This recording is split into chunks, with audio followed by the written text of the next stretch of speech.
మా ఇంటికి ఆవు వచ్చిందని చెప్పేసి కొద్దిగా బకెట్లో మా ఆవిడ ఏదో కలిపి పెట్టింది, కొట్టుకుంటామని చెప్పేసి పక్కన ఉన్నాను. అది తింటలే. ముందు అది తినేసింది ఎర్రదే, తర్వాత ఇప్పుడు వైట్ తింటుంది. పాపం వెనకాల ఉన్నది చాలా మంచిది అనుకుంటా. అప్పటికి బకెట్లో ఆకుని పెట్టినా అది తినలేదు. ఈ రెండేట్లో తిన్నాయి. మరి దీనికి ఏమవుతుందో బాగా తెలదు. అసలుకి బాగా చూసింది తప్ప అట్లా ఇబ్బంది పెట్టలేదు. ఈ రెండే తిన్నాయి. ఇబ్బంది పడకుండా ఏం కొట్టుకోకుండా జాగ్రత్తగా అలా ఉంటాను పక్కన కొట్టుకుంటాయని. నాకేమో ఆఫీస్కి టైం అయిపోతుంది, నాకు కంగారు నాది.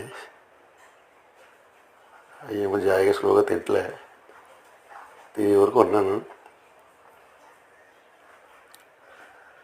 లాస్ట్కి వచ్చినాయి.